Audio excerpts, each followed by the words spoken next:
All right, guys, welcome back. This is Jake with PrecisionRIfleDynamics. Today we're going to be doing some load development in the 6 Creedmoor.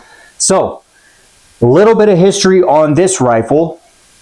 I built it, and the week that I got this barrel back from the gunsmith, I had like 2 days, and then I was heading out to a match. So I showed up at a match with a brand new barrel. I had only had like maybe 10 rounds down the barrel. I bore sighted it, ran to the range right before dark, and got a rough sight in the day before the match. But that was the only time that I had to really shoot this rifle. Last year, I was using the 109 ELDMs with Starline brass with a small rifle primer pocket. I was using CCI 450s. And I was using 41 grain H40 350. I had super good results with the 109 ELDMs. All last year, they were super consistent. They tracked very well in my Kestrel. I had 0 issues with them last year. So I went to the store to pick up some 109s. Needless to say, they did not have any of those, but they did have some of the 108s. So I was like, what the heck, I'll give them a shot. I like to buy my stuff local if I can. So I found these guys on the shelf. So I was like, I'm going to give these 108s a try.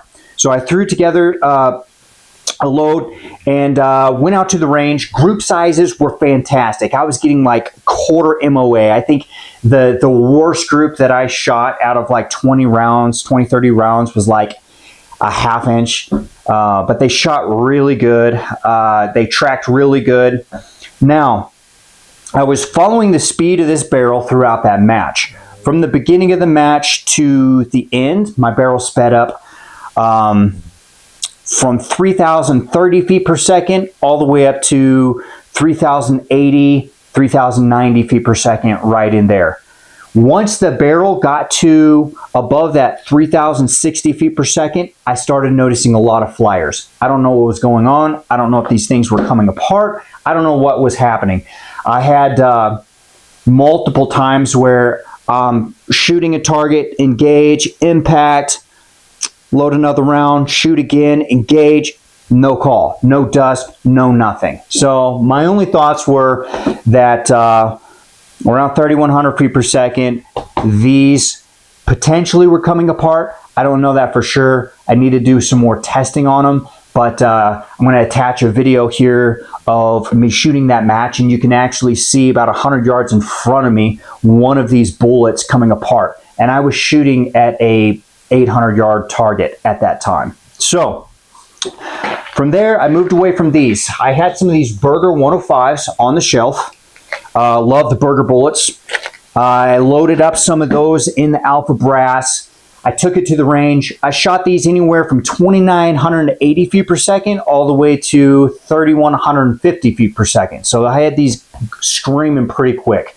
It seemed like the node, speed node that I found for the Berger 105s was right around 3,030 to 3,060 feet per second. That's where group sizes were small, SDs were small.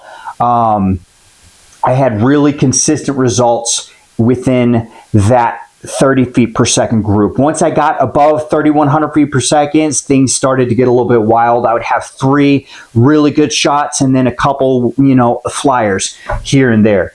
So I ran 2 matches with the Berger 105s. Really good results. Love the bullet. Now this last match that I did was in Wyoming, and the wind was blowing consistently 29 miles per hour and gusting all the way up to 40 miles per hour at one point. So it was insane. It was, my tripod was flying everywhere. It was a wild time at that match. The Berger 105s, they did well. I felt like they were very consistent, but the wind was just all over the place. I think at one point I was holding 2 mils on a 500-yard target. So that got me to think a little bit. I still haven't done like a full load workup for this rifle. I've just kind of thrown some things together. So today what we're going to do is we're going to load up some of these 109s that I picked up, a little bit higher BC value than the 105s. And we're going to see what kind of velocities, group sizes, everything else that we can get out of the Berger 109s. We're going to be using Alpha Small Rifle Primer Brass and the CCI 450s with H4350.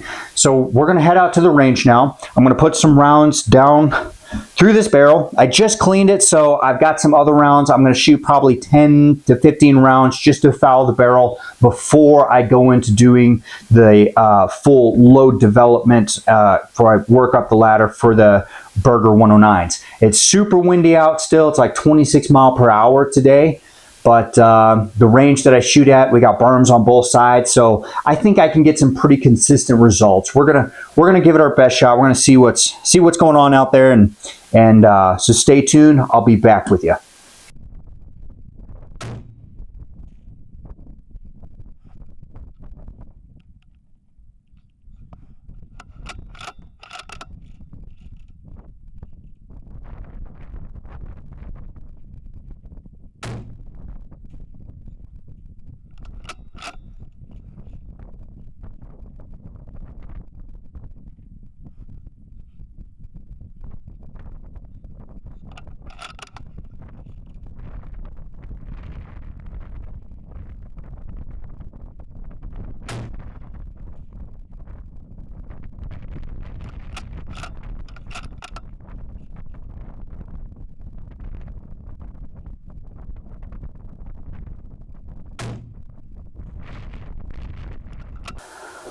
All right, guys, we are back from the range. Windy day out today. It was blowing 26 to 29 miles per hour pretty consistently out there. The zero range, or the 100-yard range, wasn't too bad. Like I said, I had kind of those hills to kind of block some of that wind, so we were able to get some good groups downrange. This barrel seems to really like these 109s. Every group that I shot hammered lights out, man. I started out with 4 different charge weights, 5 rounds each, ascending 0.3 grains per charge or per load. And I would shoot 5 rounds, let the barrel cool off, and then I would shoot the next 5. I wasn't waiting very long in between shots. I like to do my load development kind of like I shoot in PRS. You know, try to get 5 shots off within a minute is kind of my standard. If you can't hold a group size with that standard, then it's probably not very good load for a PRS rifle. So, starting out 3,057 feet per second, 5 shots, awesome. Standard deviation is 3.9, really awesome there. Worked up a little bit, 3,081 feet per second. With a 3.3 standard deviation. There again, just super awesome group sizes, all the way up to 3,092, right at that 3,100 feet per second mark. Shot really good. I had 15 extra rounds loaded up in the at the 3,060 feet per second.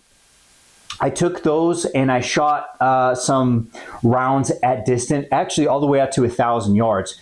These held together really well. Group sizes were awesome, even at distance. They tracked super well through the Kestrel. I was really happy with them. So super windy day, especially coming off of last week's match to where I was shooting the 105s in very similar wind conditions. It seemed like I was holding about 0.3 less with the 109s over the 105s at around 800 to 900 yards. So that was super awesome. They seemed to buck the wind a little bit better than the 105s. The data was still spot on in the Kestrel. They tracked really well. I was able to make some really good impacts out to distance. Recoil, you can't even tell any difference between the recoil between the 109s and the 105s. So super excited to try these out. I'm going to load up 100 of these in that 3,060 feet per second node right there, and we're going to run a match with these guys next week.